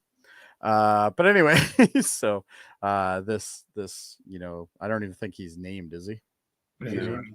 They name him, but they do, but we're never. No one cares. Okay, we're never gonna hear it again. Dude that nobody cares about. Obviously has the doctor, at gunpoint, and he's kind of using her to kind of get what he wants. Yeah, tell them that the Krill come in peace, and they want to have we're gonna have a pizza party or something. Yeah, well, he goes up and he says there's going to be a pizza party. Kelly grabs it and says there's going to be a pizza party. Yeah, look at them. Malloy and Lamar want to go. That was funny. Yeah. Can we go? Oh, Bortus, can we go? Oh, come on, can we go? It's a pizza party.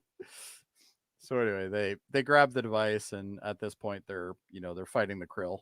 The Krill come down in these like battle suits, and there's kind of a reveal inside of the building. But yeah, like they do look cool, like in this introduction. Yeah, they did a good job with the introduction, I think, for that. But anyway, we get some nice little side shots too. I really like that. And then we basically get Isaac assessing the situation, blah blah blah. Epsilon, that's the name of the place. But basically, yeah, here's where we're in the close quarters contact kind of thing. They're kind of in the lobby, and the Krill show up, and then we get to see their full faces, which they're cool makeup. An ugly bunch. Yeah, cool makeup. Yeah. They're an ugly bunch, but they look good. I like how they got kind of. It really is like a very utilitarian type, suit that they have going on there, which is kind of cool. Not very flashy, but kind of also portrays strength, I guess, with the lines and stuff like that. So it's kind of cool. And I also like their chins. I don't think we've ever seen chins that have kind of like a spike like that out of flesh. Kind of like the Jem'Hadar a little bit. Well, Jem'Hadar a little bit, yeah, I guess, yeah, that would be a good reference, yeah. Now here's the phasers of the Union, which I think are kind of interesting. Not sure what to make of them. The only thing that struck me in this fight that goes on throughout the battle is like all these Krill, they're all like in their battle suits, and they all have rifles, and all of the the Union officers here just have these little pistols, and they're running across these big spaces, and it feels a little bit like they should be outgunned a bit, I guess, but they seem to get. But they're taking on them pretty good.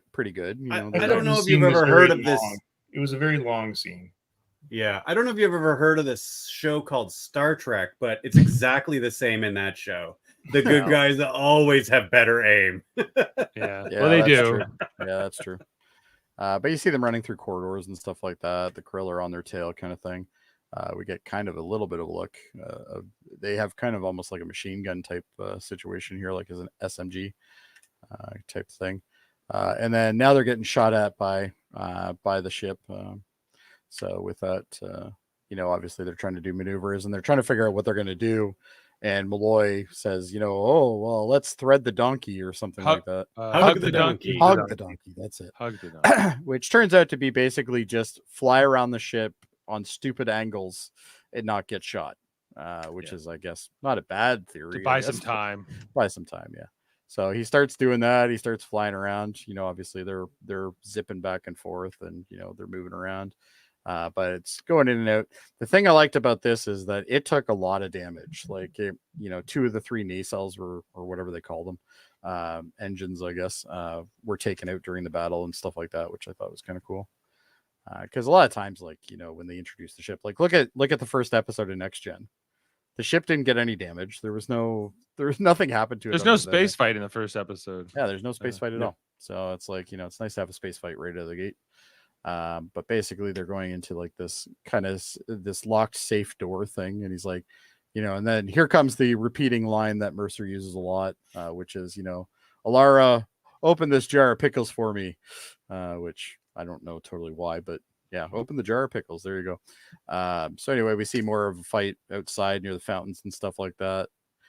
And the thing I like to see is the fact that the doctor is even shooting, which is something that later on in Next Gen happened, but at the beginning it didn't. But anyway, and then we see this amazing jump by Alara. Obviously this shows later on, obviously what we heard about earlier about the gravity thing. Like she can jump really good. Doctor running through the fountains along with the other people, which doesn't seem like the fastest way. Again, I know they're the main characters, but they run across a fountain against a bunch of bad guys with rifles, and they don't get shot, not one of them, and they manage to shoot many of them who are stationary and in much better tactical position. I'm calling it. So there's a good shot of them with the helmets. Mercer gets shot though, doesn't he? Oh yeah, he does. Somebody does get shot. Yeah, merely a flesh wound. Oh, there you go. That's a pretty good look there. Those things are badass. Because the krill are sensitive to light, right? Like the sun. They are. Yeah, they're sensitive to light. Yeah. So with that, which we don't find out until later, but they are sensitive to light. Yeah. Those guns are crazy. It almost looks like something from Halo. Anyway, so they all get onto the shuttlecraft. They take Buckle off. Up. You gotta put the seatbelts on. You gotta put the seatbelts on, though, guys. That's always important. So anyway, they're talking about this device, blah blah blah, and she's trying to fix his wound to his shoulder because he got shot. And I thought it was Kelly's getting him back by saying he just wants drugs. Just whining. He just wants drugs. He's just whining. He's like, drugs. No, I don't. But do you have drugs? I'm like, do you have any drugs? Is this the time you would want the drugs? I don't think this is the time I would want them. So anyway, they're on their way back to the ship, and it turns out there is a krill there. Stowaway. He's a stowaway. Which I can't remember who played this, but he's definitely been in other things because I recognize the voice right away. So maybe we'll find that one out. He wants the device, but then Ed gets him with the seatbelt maneuver. Yeah, Ed's just like, we have one thing that he doesn't, and everybody's like, what? And he's like, seatbelts. And then he just jams on the brakes and he flies, which we apparently didn't get the shot of. So does this mean like in the shuttles there's no inertial dampeners? Like your momentum will take you, but on like the Orville you wouldn't have that? I guess, yeah. So I don't know. I'm not sure if it's consistent. Okay. It could also just be something they turn off as well, right? Like for that certain time. Oh, Dave's gone. Where did Dave go? All right, well anyway. I kicked his cord now. Oh. And there's Dave. He's back. Technicality. All right, there we go. Inertial dampeners failed. Sorry. Oh well, that'll happen. Anyway, so I do like the shuttle though. The shuttle is it's nice and it's simple. Mm-hmm. It is simple, crazy. Yeah. Maybe a little too simple actually, but it almost. I kind of wish they had motorcycle gaming chairs for the seats. Yeah, the gaming chairs. I like that. Oh man. So anyway, they knocked out the krill by him hitting the windshield, basically, and then they're now trying to get onto the Orville, but the Orville is currently hugging the donkey, as they say. But so their shields are dying, and so like, they have to lower the shields in order for or what do they call them, screens, I guess, in this universe, and screens, instead of shields, and they have to wait, but they have to take that down for the shuttle to dock, but it doesn't matter. So then Malloy has to do like this crazy maneuver to angle within 12 seconds or something like that. Yeah, to angle the shuttle bay at the trajectory of the shuttle. And Border's like, you can do it. You hugged the donkey. You could do this. If you could hug the donkey, you could do this. Yeah. He's very serious about everything. So, but I still think he's one of the funniest characters on the show. Yeah. See, there's the red light that spins around. I love that. That's cool. Anyway. So he does his little maneuver, blah, blah, blah. The shuttle manages to get in and obviously like kind of scrapes around and crashes, but doesn't really crash totally. So they must have some sort of thing that dampens it when it comes in. But we also see there's another shuttle in there too. So Bortus is like, all right, they're there. Now I can't remember what Malloy says here. Anybody got an idea? No. Oh, he asks. This is where he asks if he can wear shorts. He goes, I did that. Now can I wear shorts on the bridge? That's what it was. Can I wear shorts to work? I already told you no. Told you no. Yeah. So, but anyway, Bortus is like, oh yeah, all right. Well, everybody's here, blah, blah, blah. So then they join back up to the ship And Bortus is like, I'm sorry, I broke I have two failed of you, the, Captain. I failed you. I broke 2 of the nacelles, blah blah blah. And he's like, hell, if I was here, it wouldn't be any different. I would have asked for drugs if I was here. So Yeah, exactly. So anyway, he's like, oh, let's get moving here, blah blah blah. He's like, well, what are we gonna do? And then all of a sudden the Krill communicate to him. I also like this thing.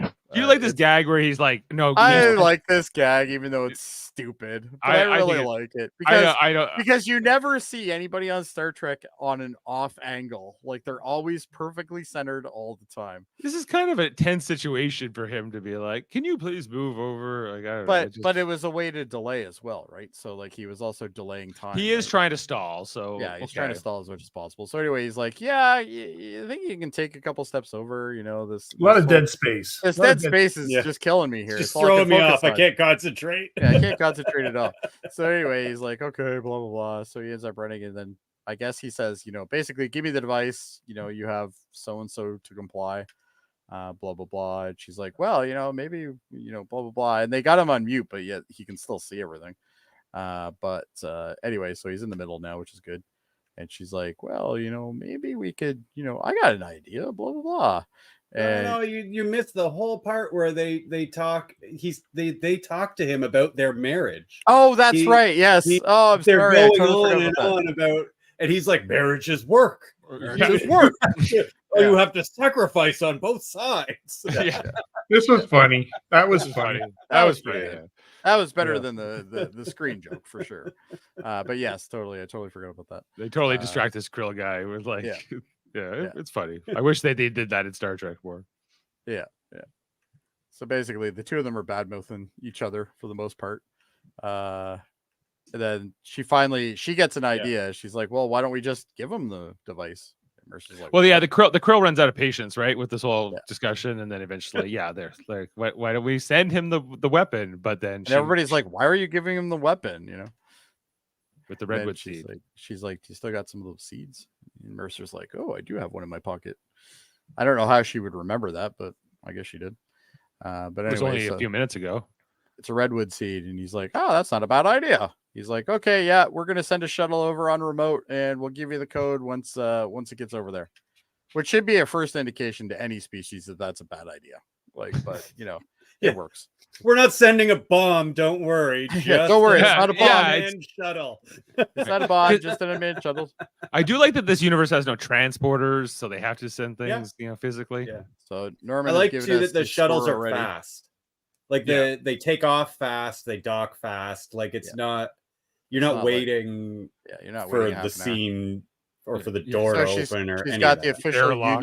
union glue gun for crafts. The glue Uh, gun, yeah. Yeah, It was- she's got a glue gun for I crafts. make great macaroni men. Don't you worry. Yeah, Man, so- that was good too. yeah. The Yeah. macaroni man was pretty funny too. What I found the most funny about this scene is how much he concentrated on putting that On seed putting the seed on this top. Like, dot of he- glue. Yeah, He really made a point of overacting that for some reason. yeah. He's like, it's almost like an Indiana Jones moment. He's like, Yeah. putting it on. So anyway, they send the shuttle over. The Krill receive it. And then basically he goes, okay, well, the code is this, and oh, by the way, happy Arbor Day. Which I think is pretty funny. Not as funny as you got wood. Yeah. And then Kelly's like, wait, he's like, yeah. So then you see the they obviously set it off. The tree grows and breaks the entire ship.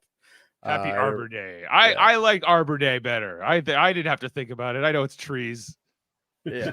Wow. I love it. Yeah. What is Arbor Day? What is this Yeah. Arbor Day? Oh, the only other one that knew was the scientist.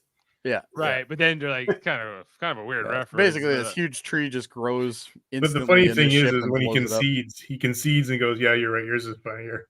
Yeah. That's And better. then, Yeah, and then he's like, that's better, what isn't it? would you? And she's like, you got wood, right? Damn, that And is he's like, better. oh, damn, that is better. Well, now she's really gaining his respect, though. As an officer. Well, they're starting to have that camaraderie, right? Which is They're a good kind of team. what- I think it's setting up that they're a good team, right? And Yeah, that they can- exactly. So, but overall, we see the ship come back. It's very broken, which is cool, I think. And anyway, now we have this final scene basically, which has that extremely long joke, which is stupid. But basically, she's like, blah blah blah blah blah. I got wind. I'm going to be heading out.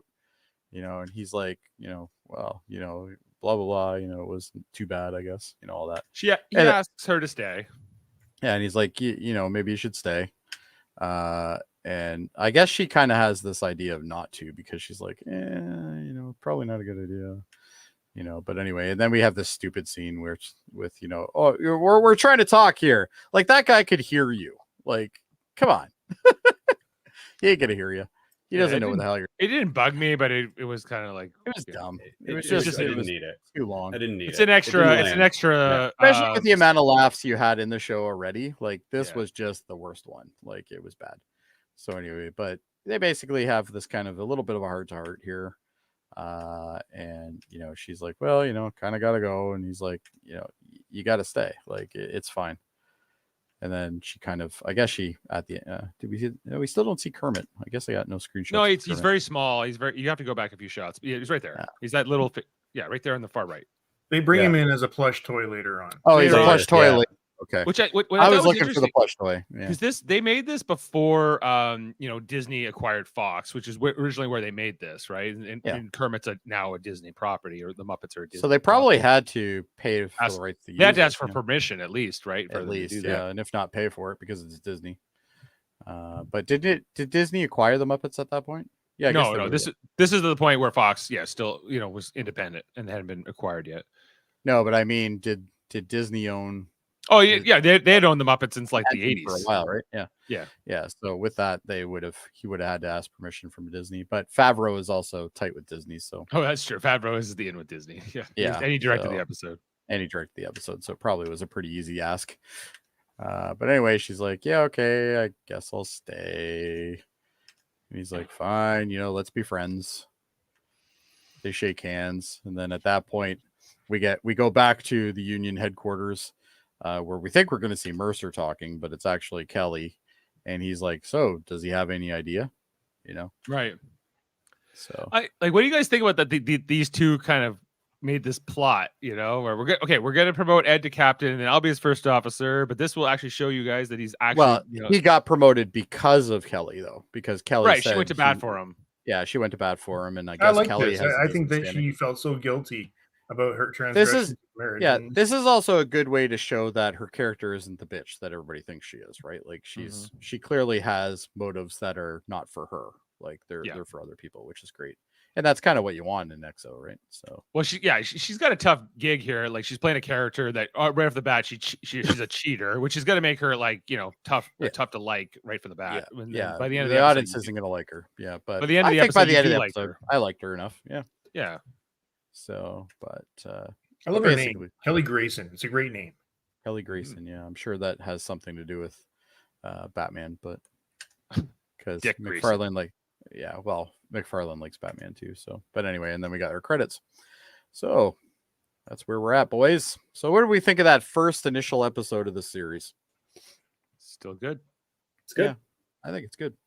Yeah. All right. Well, you know what time it is now, boys. Fun facts. It's time for fun Double facts F with Adam. I've got some on the general series itself, and then some on the episode. So let's start. Right, let's hear them. Let's get into this. So, excuse me. Admiral Halsey was also the name of William F. Halsey, an American fleet admiral in the United States Navy. At the start of the American involvement in World War II in the Pacific, Halsey was made commander of the Third Fleet. Halsey's flagship early in the war was the USS Enterprise, which became the Enterprise or the inspiration for the starship in Star Trek. Oh, that's that's why they chose that name for Star Trek. That's a neat little homage. Yeah. Okay. Yeah. Actually, I've got the picture of it up there. From Captain Archer's Enterprise. Yeah, that's right. From Enterprise. Funny enough. Okay, let's keep going here. Seth MacFarlane previously said that he was interested in reviving Star Trek for television.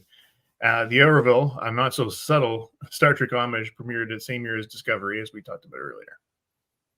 Not so subtle. Not so subtle. Not very subtle, no. But I'm fine with it. Honestly, It's so different than Discovery or even Strange New Worlds. It's a different flavor. Actually, I feel strange. I got Strange New Worlds. I get a little bit of the vibes from the Orville on that show.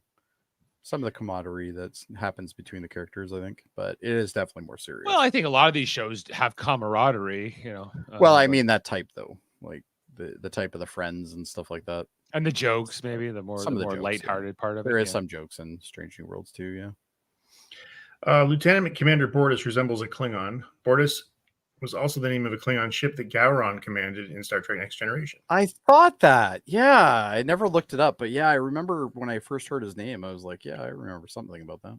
Yeah, that's cool. Unusually, while all Union ships are referred to with the prefix of USS in their name, the main ship is referred to in the dialogue as the USS Orville numerous times, for example. No Union vessel actually bears the prefix on its hull markings. Yeah, it's ECR or something. It's only like the registry. Yeah, ECV 197 is the registry for the Orville. Yeah. Okay, Penny Johnson is the only cast member with extensive science fiction acting experience. She was guest starred in Homeward in 1994 before a recurring role as Ben Sisko's main love interest. She also was in Family Business. Seth MacFarlane. Okay, she's the one. Seth MacFarlane also appeared with as a junior engineer, Ensign Rivers in The Forgotten and The Affliction in Enterprise, and Scott Grimes had scenes from Evolution in 1989. Yeah, that's the episode he's in, Evolution. I don't remember that one. Yep. So the majority of season 1 was directed by various Star Trek alumni, including Seth MacFarlane, who was Ensign Rivers, James L. Conway, who directed Next Generation 1987 and Deep Space Nine episodes. Brandon Braga directed. Robert Duncan McNeil he was obviously Tom Paris, and Jonathan Frakes directed as well. Season 1 episodes. I think this episode was O'Neill, wasn't it? Not sure. Or was this Favreau? This is Favreau. Yeah, we already made. Yeah, the Blob Lake character Yaphet is named after the actor Yaphet Kotto, who played character Parker in Alien in 1979. Okay. I thought that might be the case. You probably caught that too, because both of us are very big Alien fans. Yeah. Okay, so let's get into the episode. So Alara Kitan was originally planned to have no eyebrows. So Halston Sage shaved off her own eyebrows for the role. Oh, God.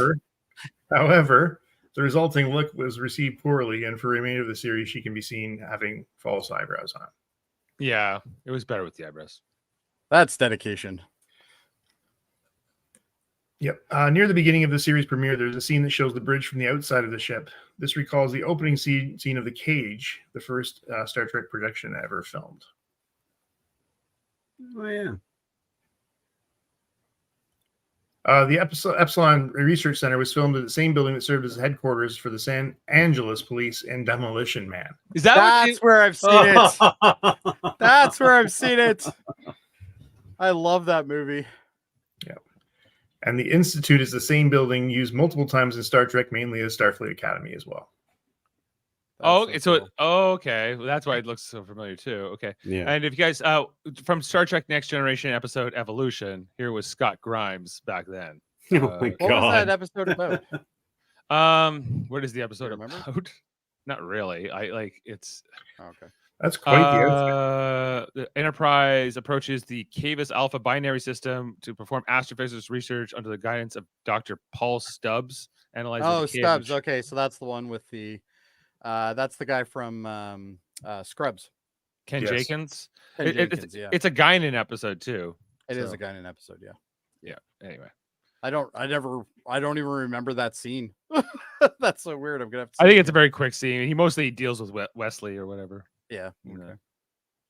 The inclusion of seatbelts in the shuttle is an inside joke, as there was multiple instances in Star Trek where ships crashed without the benefit of any safety devices, such as seatbelts, for the benefit of the crew. So Seth MacFarlane was famous for lampooning the inconsistency in Star Trek in his shows. Yes. Well, That makes sense. Obviously, the ship is always like the Orville moves at speed. They don't wear seatbelts. Enterprise had their shuttles had seatbelts. Well, they didn't always wear them, but there was at least one episode of Star Trek where we saw them sort of the seatbelt, or it was a deleted scene, I think, from Nemesis, where you saw Picard getting all the seatbelt stuff come on. Oh yes, you're right. Yeah. I remember seeing that. Mercer asked Aronoff to stay behind. Mercer asked Aronoff to stay behind Alara. Aronoff says he doesn't know who that is because he's just getting used to names. That was a funny joke too. Oh yeah. Sorry. Still learning names. That was funny. Yeah. Actually, it was a tongue-in-cheek joke. It was the first episode, and the audience was not familiar with everybody's name, so it was. We couldn't remember her name when we were talking about her. No, I couldn't either. Right. Episodes mirror one another, sharing the same plot curve as with the encounter at Farpoint, in that Riker joins the episode later and later in the episode, and so did Kelly Grayson. Oh, I never put the two together, but yeah, okay. Actually, that was a fun fact from last week, so I should have caught that one. Unbelievable. Yeah. If he doesn't, who will? Who is going to get us the fun facts if it isn't Adam? Isaac's home planet is referred to as Kalon 1. It was subsequently just be known as Kalon. Okay, yeah, because they don't refer to it as Kalon 1 in the third season. And they're there a lot. So, yeah. Never noticed that. And Ed refers to even his name, Ed. It's just like just Ed. Yeah. For a captain, yeah, it's kind of a choice. Ed refers to the marriage counselor that Kelly suggested as her brother-in-law, meaning she has at least one sibling. Yeah.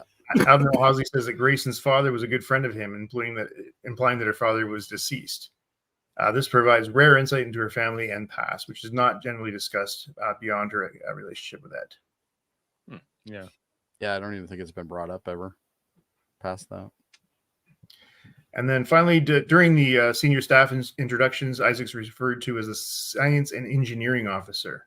The engineering officer would subsequently be split off in its own position, which Lamar would take over. And Yaphet's kind of an engineer too, right? The Norm Macdonald character. Although he's not they don't do anything with Yaphet though in this episode. Other than he just has he has one line. Yeah. Yaphet becomes much more primary later on in the show. Yeah. And I think I'll wrap it up with that, guys. All right. Well, thank you, Kevin. Or sorry, not Kevin, Adam. I know your guys' names. It even says on the screen. Thank you.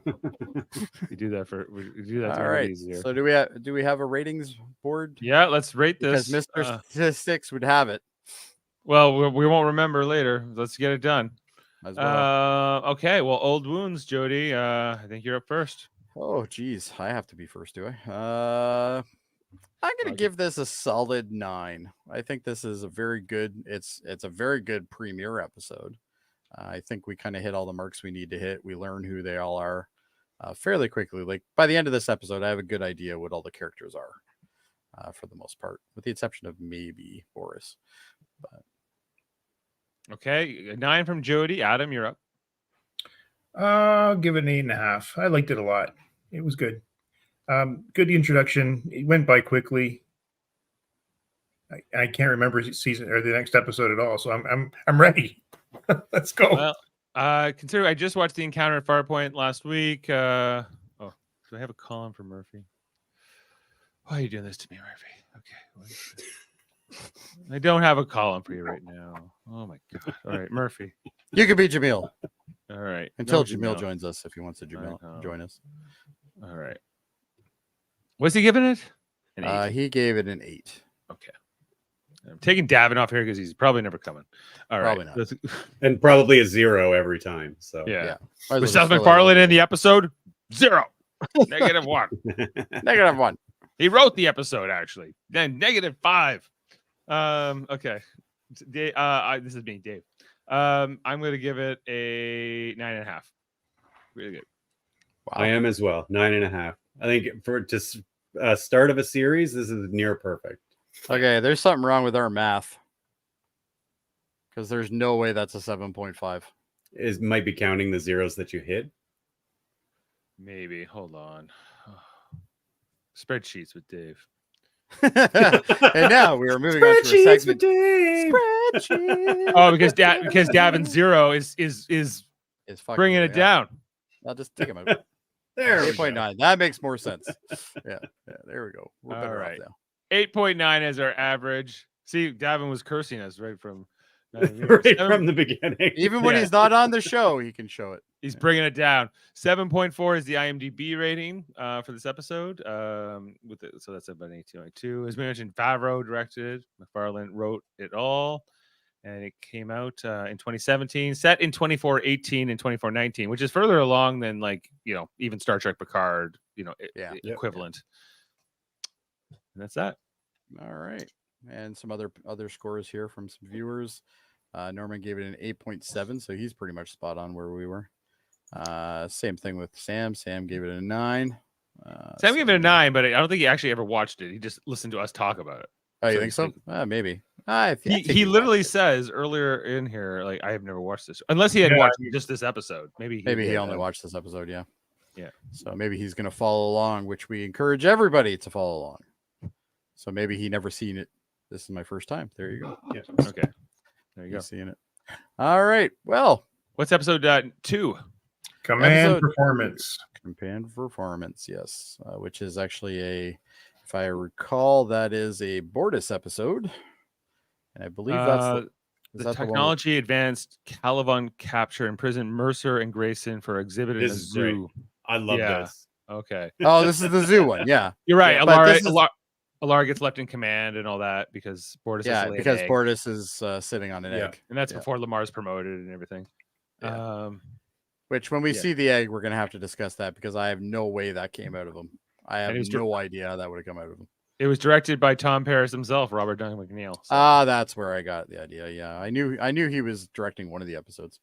I just couldn't remember which one.